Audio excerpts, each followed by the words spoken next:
আসসালামু আলাইকুম। আশা করি সবাই ভালো আছেন। বাংলাদেশকে তিস্তার প্রাপ্য পানি দেওয়ার জন্য ভারতীয় সরকারকে চাপ দিচ্ছে ভারতীয় মিডিয়া। বাংলাদেশ এখন অর্থনৈতিক ও সামাজিক সূচকে এগিয়ে গিয়েছে। বাংলাদেশকে এখন দমিয়ে রাখা যাবে না। ভারতীয় মিডিয়ার তথ্য অনুযায়ী বাংলাদেশ ভারতের সবসময়ই সেরা বন্ধুত্বের পরিচয় দিয়ে আসছে, কিন্তু ভারতীয় সরকার বারবার বাংলাদেশের স্বার্থকে গুরুত্ব দেয়নি। আর এই সুযোগ নিয়েছে চীন। বর্তমানে চীনের সাথে বাংলাদেশের সোনাদিয়া গভীর সমুদ্রবন্দর নিয়ে কিছুটা সম্পর্কের অবনতি হয়েছে। ভারতীয় মিডিয়া চাচ্ছে ভারত সরকার এই সুযোগ কাজে লাগিয়ে বাংলাদেশকে তিস্তার পানি দিয়ে আগের মতো বন্ধুত্বে ফিরে যেতে। ভারতীয় মিডিয়া এই ভিডিওতে উল্লেখ করেছে কেন বাংলাদেশ ভারতের জন্য গুরুত্বপূর্ণ। ভারতের অনেক দাদারা প্রায় মনে করে ভারতকে বাংলাদেশের দরকার, কিন্তু বাংলাদেশকে ভারতের প্রয়োজন নেই। একজন ভারতীয় নাগরিক তাদের এরকম ভাবনার কঠিন জবাব দিয়েছেন আজকের এই ভিডিওতে। তো চলুন আজকের ভিডিওটি দেখে আসি। भारत की सबसे लंबी सीमा लगती है, 4156 किलोमीटर लंबी सीमा। नहीं, चीन नहीं, पाकिस्तान भी नहीं, वो है बांग्लादेश। बांग्लादेश हमारे लिए बहुत सारी वजहों से बहुत महत्वपूर्ण है। उनमें से एक वजह ये जो मैंने आपको बताया कि बहुत लंबा हिस्सा भारतीय सीमा का बांग्लादेश के साथ लगता है। दूसरा ये भी कि सांस्कृतिक रूप से भी बंगाल की संस्कृति और बांग्लादेश की संस्कृति भाषा के हिसाब से भी बहुत एक दूसरे से मिलती जुलती है। लिहाजा ये दोनों ही मुल्क एक दूसरे को बहुत करीब पाते हैं और यही वजह है कि ये पूर्वी पाकिस्तान कहा जाने वाला हिस्सा बाद में बांग्लादेश बन गया और इसकी आज़ादी में भारत ने भी बहुत महत्वपूर्ण भूमिका निभाई। बहरहाल ये वो मुल्क है जिस पर चीन की भी निगाहें हैं। आप जानते हैं कि वो मोतियों की माला, स्ट्रिंग ऑफ पर्ल्स को बनाना चाहता है, जिसमें साउथ एशियन कंट्रीज़ में ख़ासतौर से वो अपना दबदबा बढ़ाकर उनको अपने प्रभुत्व में लेकर उन पर अपना इन्फ्लुएंस कायम करके वो उन जगहों का इस्तेमाल उनके ज़रिए भारत के खिलाफ करना चाहता है। पाकिस्तान तो अपनी स्वाभाविक प्रवृत्तियों की वजह से चाइना के साथ हो लिया है, लेकिन बांग्लादेश क्योंकि पाकिस्तान के साथ दुश्मनी की प्रवृत्ति रखता है, भारत के साथ अपने आप को ज़्यादा करीब पाता है, लिहाजा इसको अपने असर में लेना चीन के लिए उतना आसान नहीं रहा। लेकिन इधर चीन ने ये कोशिशें बढ़ा दी हैं। कोशिशें इसलिए बढ़ा दी क्योंकि हाल की कुछ घटनाएं ऐसी रहीं जिसमें उसको ये दिखाई दिया कि क्या इन दोनों मुल्कों के बीच में दूरियां बढ़ती जा रही हैं और क्या मैं मतलब चीन इसका फ़ायदा उठा सकता हूँ। असल में हुआ ये कि बांग्लादेश और हिंदुस्तान के बीच में कई मुद्दे रहे, जिसमें से नदियों के पानी का बंटवारा, बांग्लादेश के घुसपैठियों का भारत में आना, दोनों के बीच में जो व्यापार का असंतुलन जिसको हम ट्रेड डेफिसिट कहते हैं, वो मसलन भारत की तरफ से ज़्यादा निर्यात होना बांग्लादेश को, लेकिन बांग्लादेश की तरफ से कम निर्यात होना हिंदुस्तान को, ये कुछ एक चीज़ें थीं जो बांग्लादेश को हिंदुस्तान के संदर्भ में उसके पॉइंट ऑफ व्यू से नेगेटिव लगती थी। फिर इधर कुछ घटनाएं हुई, हालांकि कॉन्फिडेंस बिल्डिंग मेजर्स, दोस्ती को बढ़ाने वाले कदम भी उठाए जाते रहे।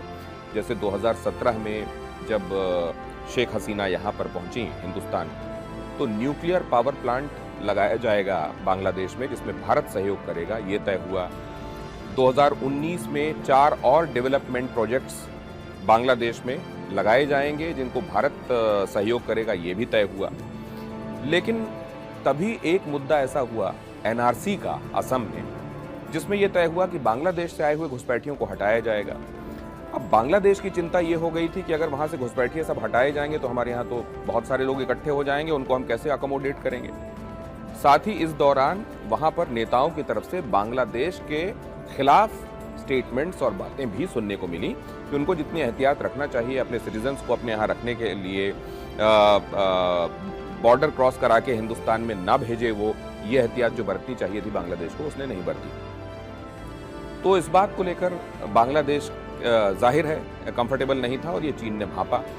तो ट्रेड डेफिसिट वाली जो एक बात थी वो उसके जहन में थी और उसने इसी मौके का इस्तेमाल किया। उसने ये कहा कि आपके यहाँ के जो सामान हमारे यहाँ आते हैं उनको हम 97% की बड़ी छूट देंगे अपने यहाँ पर टैरिफ में। अब ये बहुत बड़ा दरवाजा खोल दिया एक तरीके से चीन ने अपने बाजारों का बांग्लादेश के प्रोडक्ट्स के लिए। और इस तरीके से बांग्लादेश को ये नजर आने लगा कि भारत के मुकाबले एक बाजार ऐसा है जहां पे टैरिफ कम लगेगा, लिहाजा ज्यादा अपने प्रोडक्ट्स को वहां पुश कर सकता है और मुनाफा कमा सकता है। लेकिन क्या ये इस वजह से बांग्लादेश कर रहा था कि वो भारत से खुद को दूर करना चाहता है? वो ऐसा बिल्कुल अफोर्ड इसलिए नहीं कर सकता क्योंकि जैसा मैंने आपको बताया कि कल्चरली, लिंग्विस्टिकली वो हिंदुस्तान के ज्यादा करीब अपने आप को पाता है।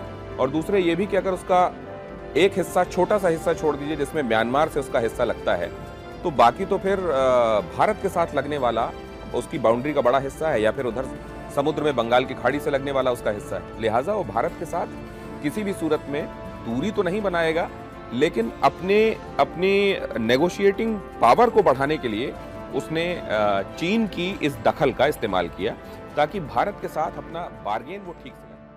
ভিডিওতে আমরা যেমনটা দেখছিলাম যে এই ভারতীয় নাগরিক বাংলাদেশ এবং ভারতের সম্পর্ক নিয়ে অনেক কথা বলছিলেন এবং তিনি এটাও তুলে ধরেছেন যে বাংলাদেশের সঙ্গে ভারতের কিন্তু অনেক বড় একটা সীমানা রয়েছে। আর এজন্য বাংলাদেশ কিন্তু ভারতের জন্য গুরুত্বপূর্ণ, যেটা অনেক ভারতীয় কখনোই মানতে চান না যে বাংলাদেশ ভারতের জন্য গুরুত্বপূর্ণ। তারা শুধু ভাবেন যে হচ্ছে ভারতকে বাংলাদেশের প্রয়োজন, কিন্তু বাংলাদেশকে ভারতের প্রয়োজন নেই। আমি মনে করি আজকের এই ভিডিওটি দেখার পর হয়তোবা ভারতীয়দের এই মানসিকতার পরিবর্তন হবে। কেননা আজকের এই ভিডিওটিতে যে কথাগুলো বলা হয়েছে তা কিন্তু কোনো বাংলাদেশি বলেননি, বরং ভারতীয় একজন নাগরিক এই কথাগুলো বলছিলেন।